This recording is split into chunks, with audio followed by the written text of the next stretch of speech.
Hi Club E, good morning. My name is Isabel and I'm the Club E teacher. So if you are in 3rd, 4th, or 5th grade, you should be here with me today watching my video. I hope you guys are all doing well. I miss being in church with you guys so much. I hope you guys enjoyed the nice weather we had this week.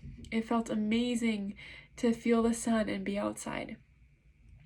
Last week we talked about being brave, and in our story, Peter and John had to be brave to defend Jesus. We also could say Peter and John had to be determined. Determination is deciding it's worth it to finish something you started. And anytime we feel stuck, we have determination to get unstuck. That's not always easy, but God can help us find the strength to get through. So I want you to take a minute and think of a time where you had to be really determined. Maybe it was to finish a big school project you had or get through a sports game you were playing. So this month, we've been making our way through God's big story all the way through the very beginning.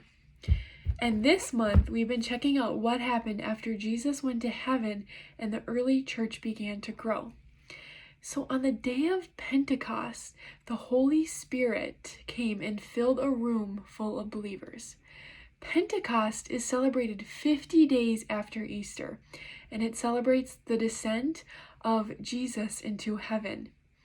So the believers were in this room, and they were able to speak in languages they didn't even understand.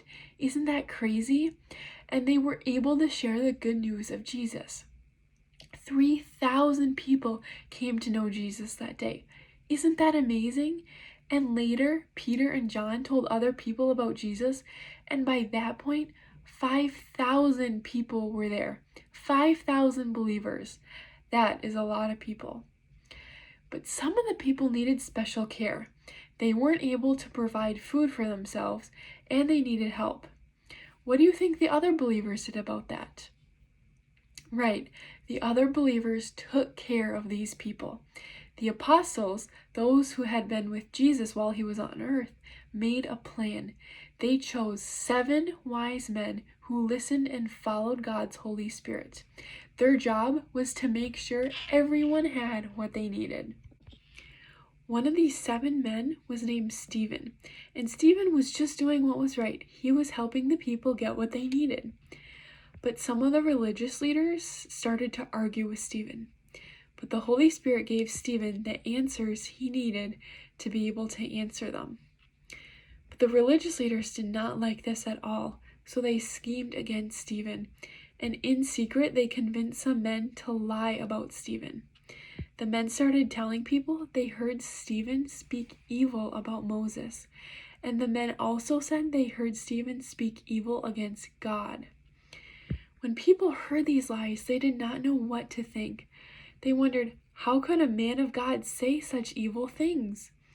When the religious leaders heard how much people were stirred up, what do you think they did to Stephen? They had Stephen arrested, even though they knew the rumors were a lie. They brought Stephen before a gathering and put him on trial. The religious leaders interviewed men who lied about Stephen. They said that they had heard Stephen speak against the law of Moses and the Holy Temple. How do you think Stephen responded to these lies, and how do you think you would feel if someone was saying these things about you? So this is what Stephen said. This is Acts 6, verse 15. All the people who were sitting in Sanhedrin, which was the town where Stephen was being on trial, looked intently at Stephen, and they saw that his face was like the face of an angel. Guess what? Stephen didn't worry about what others were saying about him because he knew the truth inside his heart. So the high priest asked Stephen if these accusations were true. And Stephen wanted the leaders to understand the truth about Jesus. He knew that God was with him, and he was filled with courage. Even though he knew the religious leaders could kill him, he spoke with boldness and told them how Jesus was the most important. What a brave thing for him to do. And even though Stephen spoke the truth about Jesus, the religious leaders were still very angry. God knew what was in their hearts, so he gave Stephen a vision. God allowed Stephen to see something that no one else could see. Stephen looked up at the sky and saw Jesus standing with God. Can you imagine what heaven looked like? Take a moment to think about that. But the religious leaders didn't want to hear another word from Stephen. They covered their ears and yelled. And I'll tell you what happened next. It was pretty sad. The religious leaders dragged Stephen out of the city. They left their coats with a man named Saul, and they started throwing stones at Stephen, trying to kill him. While they did this, Stephen prayed to God.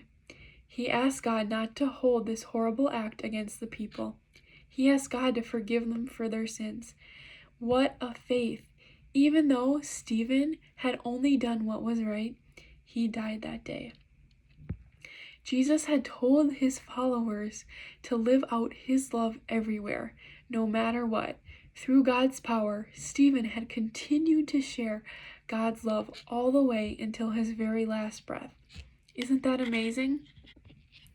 What happened to Stephen was so terrible and sad, and maybe it's not how you expected the story to end. I know I wish Stephen had gotten to live. But the good news is that's not the end of the story. Remember, Jesus showed Stephen a vision, and Stephen knew that when he died, he would get to go to heaven with Jesus. And Stephen was able to keep going because he knew God was with him, and you and I need to remember that too. So Clubby, keep going, because at the end of the story, we know what's going to happen. We get to go live with Jesus in heaven. We know for sure how God's one big story ends. And in the end, those who follow Jesus will get to go to heaven. And God always has a big plan, a bigger story in the end. It's like Stephen said when he was talking to the religious leaders, Abraham, Moses, and David, and didn't know the end of the story, but they trusted God all the way. And we can look at the Bible now and read their stories, which is so cool. We can see how God was faithful and always came through for his people, just like he always comes through for us. We also know that God kept his promise and sent Jesus to save us. And Stephen, he knew that too. His bravery taught other people about Jesus, no matter the cost. And even though Stephen didn't know how things would end, he trusted God. He decided to stand strong in what he believed and his faith. Stephen died in an awful way, but because of his faith, he went to heaven to be with God. So I don't know about you, Clubby, but I think that is a great Bible story, because not only does Stephen show bravery, but he also shows determination. He shows determination that he's going to live out his faith and that he's going to stand by his faith no matter what. So instead of a craft, I have a challenge for you guys this week. This week we are going to practice our determination in 3 ways. So the first way is for yourself, the second way is for your family, and the third way is for your faith. So the first determination for yourself. I want you to choose something that makes you happy that you can stick to. So for example, I like to run. So maybe I'm going to tell myself I'm going to run every day this week. I'm going to make a goal on Sunday and I'm going to stick to it till next Sunday.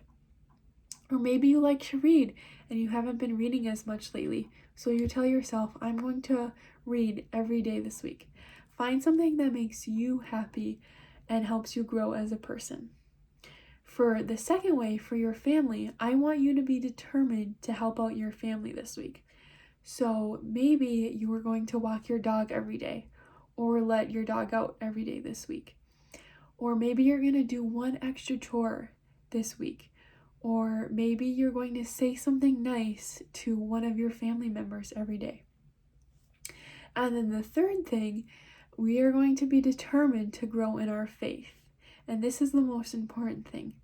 So maybe you're going to say to yourself, to grow in your faith, you are going to read the Bible every day this week. Or you're going to listen to a new Christian song every day. Or you are going to watch a video about someone in the Bible that you don't know about or someone that you really like. Another fun way to practice your determination is by playing games like Jenga, or maybe making an obstacle course and going through it, or finding creative solutions to a problem. So I hope you guys enjoy these ways to practice determination, and I hope your 3 challenges for this week go well. And remember that we can be determined just like Stephen was with our faith. I hope you guys have a wonderful Sunday and a good week, and I will see you guys next Sunday.